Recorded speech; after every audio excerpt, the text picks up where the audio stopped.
Thank you. It really is a pleasure to be here.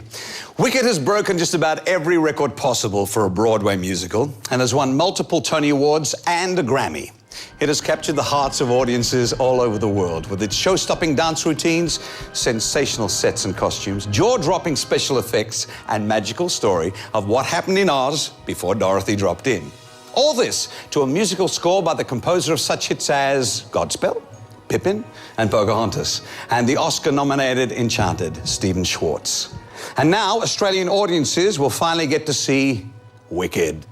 Our boss, the show's co-producer, John Frost, is here tonight. Why do you think people are buying tickets in their droves, John? Well, Rob, I think it's a couple of things. Firstly, anybody from the ages of 8 to 80 will absolutely love this show. It is big, it's lavish, it's over the top, and it is totally entertaining. And I think we need this in the times that we're going through at present. Thanks, John. And Antonia Kidman, you saw the show on Broadway. Why do you think it's so special? Yeah, I did. I saw it with my daughter, actually. Look, The Wizard of Oz is one of my favourite childhood movies. So I guess, The Wicked Witch of the West, I think, is one of the most terrifying characters. So to learn all about her leading up to that point was a big draw card for me. Yeah. Fantastic. There's no doubting the magic of Frank L. Baum's original Oz stories. They've been around for over 100 years and appeal to the child in all of us. The wizard features in all of these stories. And as he sings, so Elphaba, I'd like to raise you high, 'cause I think everyone deserves the chance to fly. Now I'd like to introduce a couple of blokes Australia voted for in a big way. The man who plays a munchkin with a broken heart, and a man who just can't help breaking hearts on and off stage. Rob Mills and Anthony Callea.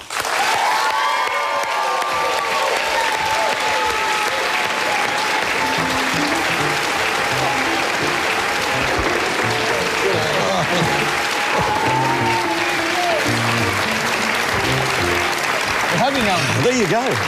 We're like a family now. We are like a family. Millsy, you saw the show on Broadway and you were instantly hooked, yeah? Well, not Broadway, the West End first up. But fell in love with it. Remember ringing my manager the next day saying, I need to be a part of the show. Just whether it's being a monkey or just even being in the wings dressing someone. If only you could be a monkey. Yeah. If only you could be a monkey. I've got the ears for it. So, no, I just said I would love to play the part and have the chance to play Fiyero, and here it is. Here it is, and here I am, and I'm living the dream, so it's amazing for me. And I got to say, he's brilliant. It's fantastic. Thank you very much. Just much. Great.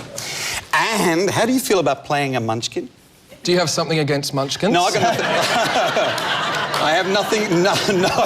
I think you're a munchkin. You've been storing that. You see, folks, we've sort of been together for about the last, I don't know how long, but we've sort of become very good friends, and it's like we have these running gags now, which are happening all the time. No, but I think it's going to be quite exciting to play. Like, this is my first sort of big musical role, and the character's quite a lovable and endearing character. Absolutely. And it goes through it goes through an amazing emotional roller coaster, which I'm sure, you know, each and every one of us can sort of relate to. So I think it's one of those characters that people are going to go, I feel for him. I do. Yeah, and he's a nice character he's a too, lovely character. like me.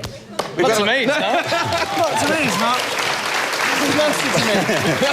We have a bit of a surprise. We have the voice coach from Australian Idol here, Erina Clark. Erina, what is it about Idol that makes it such a rich ground for finding the next big stars of musical theatre, with many of America's idols ending up on Broadway?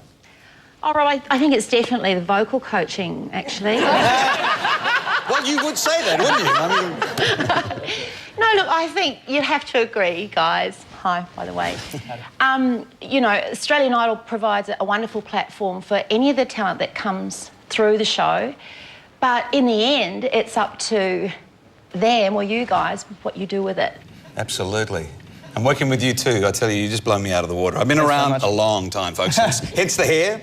But you're both doing fantastic jobs, and it's a pleasure to be working with you. It's great. It's a pleasure to work with the Phantoms. Thank you. Thank you very much. He won't come out. No. Anthony, how would you describe Stephen Schwartz's score? Well, that was the thing that got me with this musical. When I listened to the soundtrack, it was an amazing soundtrack, and usually when you listen to, like, a musical soundtrack, there's a few dud songs in there. But this soundtrack is amazing. It's got highs, it's got lows, and, yeah, he's an amazing songwriter, and it really suits the story and the show really well, and, you know, that's what sort of grabbed me initially, so, yeah. I think, if I can say something as well, it's the underscoring. Oh, yeah. Usually with musical theatre, you have acting, acting, acting, song, song, song, acting, acting, song. And this... blends. You blend the whole way. You feel like you're on this journey the whole way, and the music comes through the acting and into the next song just effortlessly. It's an amazing... We're not effortlessly for our music director. No. She beats us to death, doesn't she? She has a tough job. Well, funny you should say that. Small and still, we're singing voice since love is very near.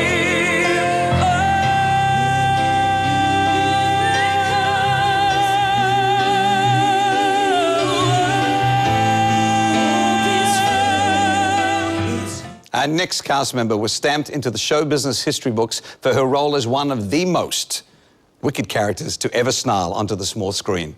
But of course, long before Maggie Kirkpatrick became the freak in Prisoner, she was treading the boards as one of theatre's most respected stage actresses, and still is today. Please welcome Maggie Kirkpatrick.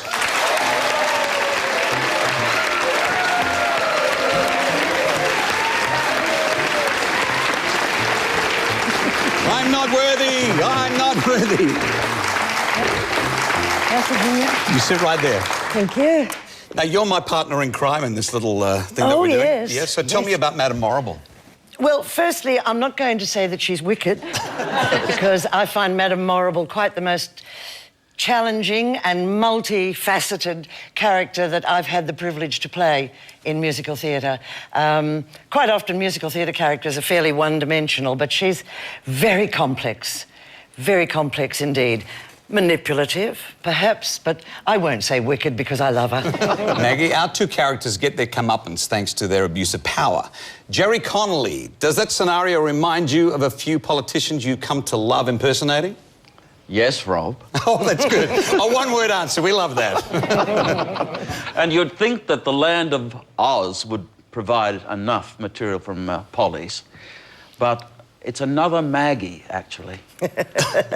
Maggie Thatcher. Uh-oh. Who was the wicked witch of the Westminster system.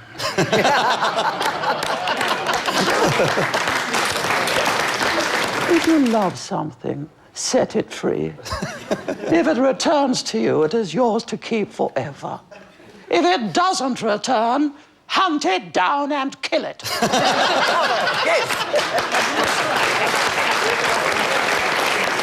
I do wish I'd taken notice of Maggie Thatcher before I started. Oh, no, please. You don't need to. No, look, the universal appeal of Wicked is extraordinary. It's now currently playing in Japan, in Germany, and soon to open in the Netherlands. Yep. And it just shows quite the universal appeal of this extraordinarily beautiful show. Wicked charms are universal. So too are its themes. There's the story of the pretty girl living the perfect life everyone wants a slice of, and then there's a girl who just doesn't fit in. They are Glinda and Elphaba, one who turns out to be good and the other wicked. The two girls are initially as different as night and day. Elphaba has the disadvantage of being born green and ungainly, and Glinda is blonde and beautiful, which makes her popular. They were popular. Please, it's all about popular. To tell us what it's like to be glossy and gorgeous, please welcome back Glinda the Good, Miss Lucy Durack.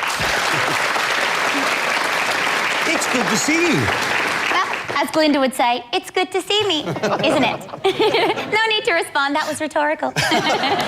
Did you have that charmed childhood, pretty popular? What experience did you have as a child? I definitely wasn't the cheerleader type. I was somewhere in the middle, I think. I definitely gave everything a go, and I wasn't necessarily good at most of it. But sports and that sort of thing, I'd always give it a go, even if that was the slowest or the least good. But yeah, I definitely wasn't the popular type, and I can identify with both characters because I do feel a bit Glinda in that I do try to find the good in situations, and that's what Glinda does, even though sometimes it comes out in a strange way. Well, just in case you're not telling us the truth, we have somebody in the audience that you might like to meet, which is one of your school friends. Georgina's here. She's over there, I think. She was with Lucy, and is she a goody-goody? Was she a goody-goody at school? I wouldn't believe a word she says, actually. She was really naughty. She was always in trouble. Nothing's changed. She was always in trouble being sent to the principal. No, I'm just kidding. No, she was beautiful and popular and just really talented, and everyone loved her. She was the lead in our musicals, and she actually used pink pen for her school notes, which I'm sure Glinda would approve of. I do share a favourite colour of Glinda's, which is pink. Remember the first day we started work on Wicked, and you arrived and you had all of your score and everything bound in pink? Yeah, I did. And I thought, oh my goodness, this is amazing. Brilliant. I went to Officeworks and they just had all this perfect pink stuff. I was like, oh, that's perfect. Okay, Lucy, do you remember seeing The Wizard of Oz for the very first time?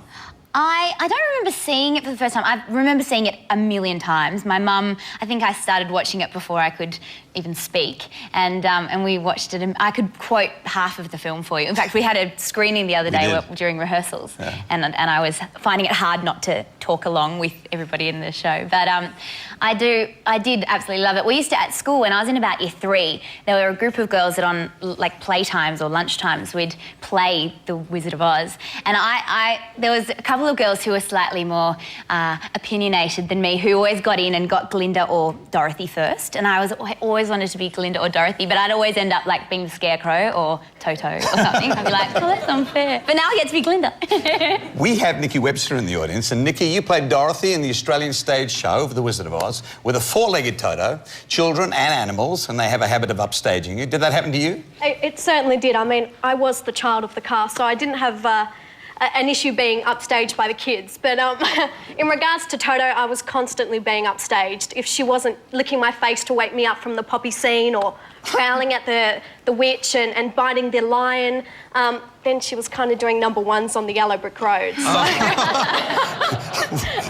So that's where it gets its name from. Thankfully, there are no animals here tonight. Thanks, Nikki. Thanks. Playing Glinda must be fun. You get to wear all those beautiful frocks and all that sort of stuff. Is it stunning as well? I mean, that's got to be absolutely fantastic. Your entrance is pretty stunning. I know that. I haven't seen it. We haven't seen it on stage yet. I can never see it from out front, but it's great. It is. I had a moment the other day that I thought Glinda's entrance is like the entrance of musical theatre. I arrive from above the proscenium arch in a bubble, in this massive dress that's all got crystals, and I've got this massive wand, and it's all fabulous. And I'm like, what do I do when I finish Wicked? Nothing is ever going to compare. I'm going to do my next job and go, well, where's the bubble? Where's the dress with all the crystals and the wand? What? Can you imagine being married to you? I'm not going out. I don't have a bubble. Jenny Key, as a fashion designer, the Wicked costumes put on a show of their own, don't they? Look, the Wicked costumes are absolutely stunning. Susan Hilferty is a sort of genius. They're sort of Edwardian with a twist, and I think that Emerald City scene is just the most, it's just got such a fashion edge. I mean, it's sort of like Galliano and Westwood all rolled into this incredible show. It's brilliant. And I've seen the costumes, obviously we've seen the costumes very, very close up, and the quality is just brilliant. Detail, impeccable. Thank you, Jenny, thank you. Now, The Wizard and now we've already spoken to Glinda. You're playing Elphaba, one of the other great musical theatre roles. So she was born green, and that's not easy. Well, no, I wouldn't expect it would be. No. Not being green myself. But yeah, that's part of the joy of the character, I think. She doesn't necessarily think she's different. I don't think anyone thinks they're different until someone else points it out to them. So I think that's where a lot of the drama comes in, really. She thinks that she's going to school and she's wonderful, and, she's very smart and fiery and passionate, and people start to react to her greenness. And that's where things go wrong. Does it sort of, help your appreciation of Wicked, having grown up with the Wizard of Oz? I think so, definitely. Not necessarily my appreciation, but I think for the audience coming along to see the show, they're already familiar with the characters from the show, but they get to see so much more about us, and they get to find out that because she's green, she's not necessarily wicked, she's misunderstood. So, and so forth for the other Wizard of Oz characters, the Tin Man and the Scarecrow and the Cowardly Lion, and there's all sorts of answers to be had when you come and see Wicked. Absolutely. In case there are any unanswered questions, it's over to you guys in the audience. Who's going to go first? Antonia, it's your channel.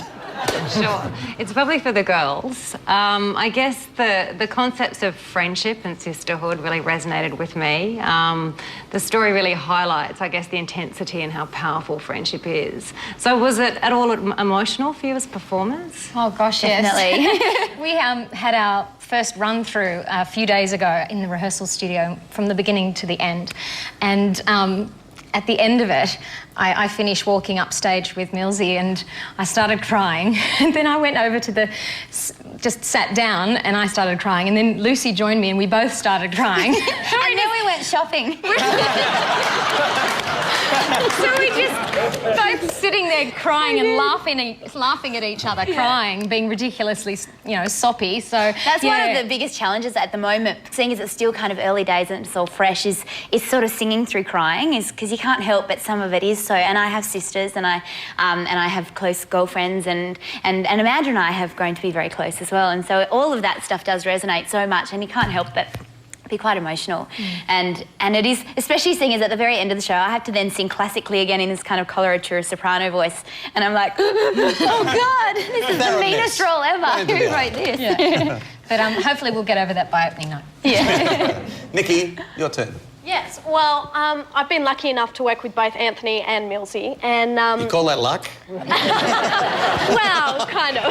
Very lucky, Rob, very lucky. My question's to Lucy. I mean, I've been a part of and conspired in a lot of the boys' practical jokes, and I was wondering if you've been a punchline to any of their practical jokes as of yet. Definitely. Actually, we have this in rehearsal. We've got this green room that if you're not being needed in a scene, that's where you go to. And so we've spent a bit of time out there, and we've been helping each other with lines and being very productive, John, you'll be happy to know. And we'll be going through different lines. And I've got this one that I just didn't stick in my head, and it's, no, where are you going? Stop, in the name of goodness, stop. Anyway, so Millsy comes up with this, he's like, oh, it's just like a telegram. Where are you going? Stop. In the name of goodness, stop. And now every time I say it, I'm like, damn it. Jenny Key. Well, look, I'm just mesmerised by your green alphabet. It's growing. You're so politically correct. You are just so politically correct. But how long does it take to put that makeup on? You know what? I haven't had my makeup trial yet, but I'm told that it can take about 45 minutes, and hopefully that will get down and down and down as the makeup artist becomes more proficient with it. And I've heard that they've got it done in record time of 7 minutes at one point. So, yeah, my face, my neck, and my ears and everything, and my hands have to be covered in green. And it never comes off? It doesn't come off during the show, no. As you saw, I mean, there's kissing and there's touching and holding with, people. So, yeah, no, it gets set with something so that doesn't come off on costumes and things like that. I hope that's politically correct. Erina.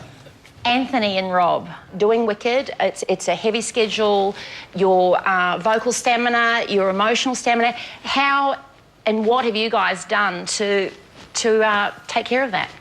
I think it's more of a different mindset, from what I usually do. Like 8 shows a week is a massive amount of shows, and you just have to walk in there with a different mindset, I suppose, and know exactly what you're doing. And when you walk out on that stage, you really just have to tell that story and be that character, and that's probably going to be the biggest challenge for me. I can't talk to the audience and I can't crack a joke and all of a sudden sing the prayer. When in doubt, sing the prayer. So, I really have to, prove myself and work at this. So, just a little bit more discipline, I suppose. Rob, I noticed when you were singing, you talked about your posture earlier on in the makeup room, how your vocal coach now is watching you and you're taking real notice of what she said. Why didn't you ever do that for me? I don't know. I'm kidding. No, maybe it's because, as you said, when I did Idol, it was 5 years ago, 21 years old, having no idea what I wanted to do in life, and then was a bit of a rowdy kid. And then I suppose I've spent the last 5 years trying to work out what it is exactly that I want to do. And here I am now doing it after eventually working out maybe musical theatre is definitely something I want to do, and here I am. So I'm going to draw a bit of a contrast from my character, Fierro, to myself now. Throughout the show, Fierro goes through a big change in his life. He's a very carefree kind of dude, a bit like Millsy was on Australian Idol.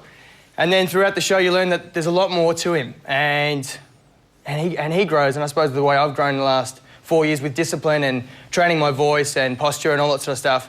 So, yeah, it's from Millsy to Rob Mills, I suppose. Well, you amazed me up there before. It was really fantastic. Thank you very much. Good on you.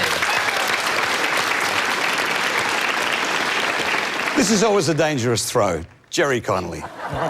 Thanks, Rob. Because this is Foxtel, I'm getting something from over this area. I'm getting a J, a John Edwards crossing over. Oh, yes. I'd like to direct a question about crossing over to M. We're getting a Maggie around here. Maggie, you've gone from putting someone's face under an iron, pressing the flesh, if you like, to singing on stage. Can you talk about what the dreadful term of crossing over? Oh, crossing over to singing. Well, there was once a West End theatre critic who described me as having the voice of a bullfrog but being taller. I've done seven major musicals, and I've also done my own cabaret show in which I sang 14 songs. I don't call myself a singer, I just do musicals. I think it's only appropriate that we leave the last question to our producer, Mr. John Frost. John, do you have any questions for us? Well, I don't really have any questions, but what I'd like to say is that I've never worked with probably a more eclectic cast or group of people that we have sitting in front of us here today, and I think you've all been cast for your own talents, and I think what you're going to deliver in July of this year and for the next many, many years to come is going to surprise a lot of people and is going to bring a lot of joy and love to theatre goers. So I can just say thank you for you guys agreeing to come on board the Wicked bandwagon as such. And thank you for bringing Wicked to Australia. Because